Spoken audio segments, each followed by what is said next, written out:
چوتھا پیر زمین پر ٹیک کر نہیں چلتا، اس کی قربانی جائز نہیں۔ جس جانور کے 3 پیر ہیں چوتھا ہے ہی نہیں، اس کی بھی قربانی جائز نہیں۔ ہاں 4 پیر تو ہے لیکن ایک پیر میں لنگ ہے، کبھی ٹیک لیتا ہے، کبھی چلتا ہے، کبھی سہارا لیتا ہے، کبھی نہیں لیتا، تو لنگ ہونا عیب کے اندر شمار نہیں ہے، ایسے جانور کی قربانی کرنا جائز ہے۔ اس مسئلے میں 3 مسئلے اخفا ہیں۔ وہ جانور جس کے 4 پیر ہیں لیکن ایک پیر مسلسل جما کر نہیں چلتا، اس کی قربانی جائز نہیں۔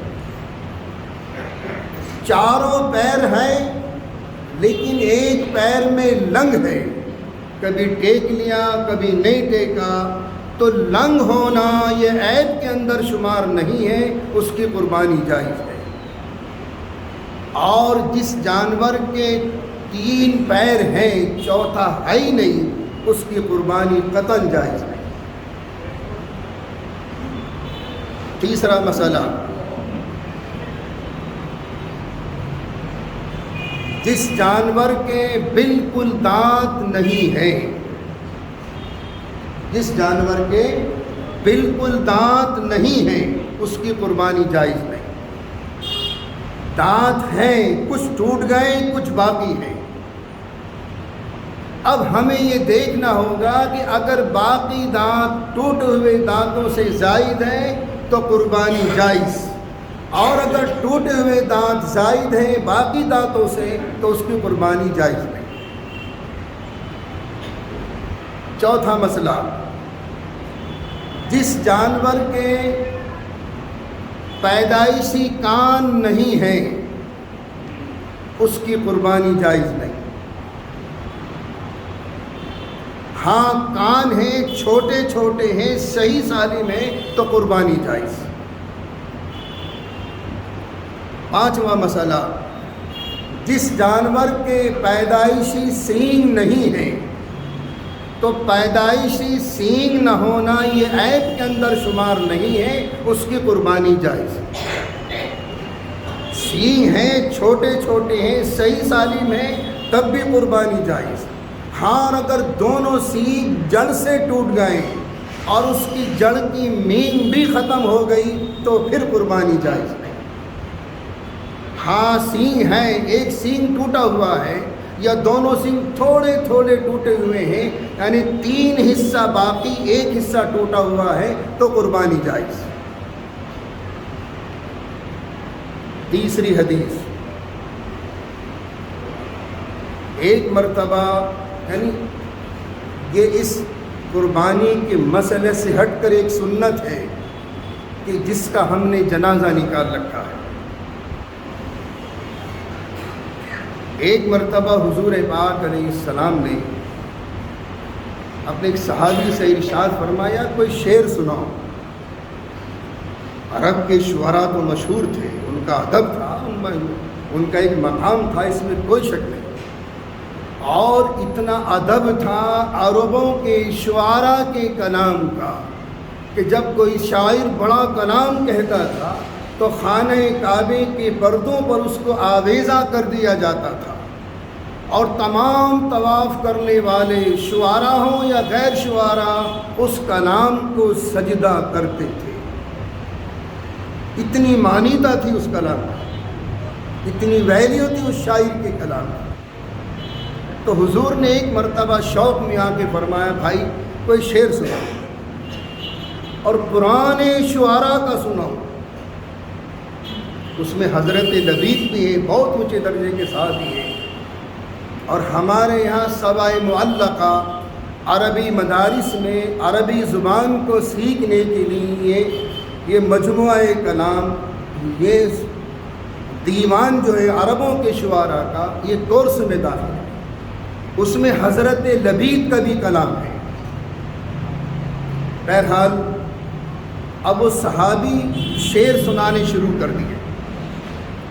ایک سنایا، دو سنایا، تین سنائے، چار سنائے. حضور نے اتنے شعر سنے کہ صحابی فرماتے ہیں میت شعر، 100 شعر حضور نے پاک نے پے در پے سنے مجھ سے. میت بیت، 100 شعر. بہرحال ایک مرتبہ ام المؤمنین حضرت عائشہ رضی اللہ تعالی عنہ نے بھی، کیونکہ پڑھی لکھی خاتون کی، بہت ذہینہ تھی، بہت ذہینہ تھی، اپنے زمانے کے، میں سمجھتا ہوں کہ اپنے زمانے کی چیف جسٹس تھی فقہ میں.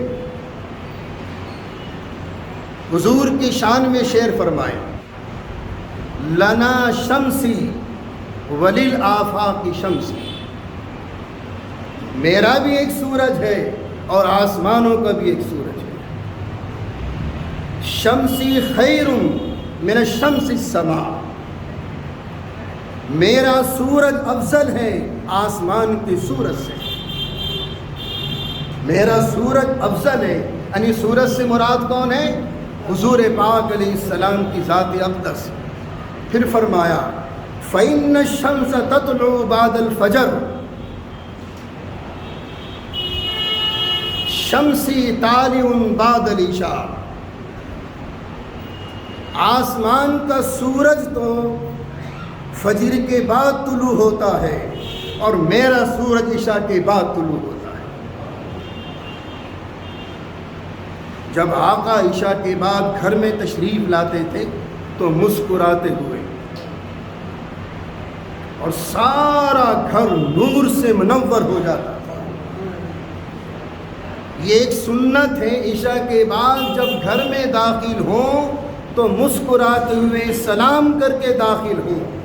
ہمارا کیا طریقہ ہے؟ ہاتھ میں تسبیح، آنکھیں سرخ، منہ پھولا ہوا، تاکہ روب پڑے میری بیوی پر اس کا. باہر تو گلچھلے ماریا کھڑا ہوا، ہنسی اور مذاق کا ٹھٹے کر رہا ہے، اور گھر میں اس شام سے آ رہا، ہاتھ میں تسبیح لیے ہوئے، لمبا جبہ کبا پہنے ہوئے، منہ پھلائے ہوئے، اور یہاں تک کہ آنکھیں بھی سرخ. اس سنت کا ان لوگوں نے جنازہ نکال رکھا ہے. میرے آقا جب بھی گھر میں تشریف لاتے تھے عشاء کے بعد تو مسکراتے ہوئے آتے تھے، سلام کرتے تھے. تو حضرت عائشہ کیا فرما رہی؟ شمسی طالع بعد العشاء، میرا سورج تو عشاء کے بعد طلوع ہوتا ہے. فإن الشمس تطلع بعد الفجر، اور اللہ میاں کا سورج جو ہے وہ فجر کے بعد طلوع ہوتا ہے. باقی تفصیل انشاءاللہ آئندہ جمعے کو آئے گی.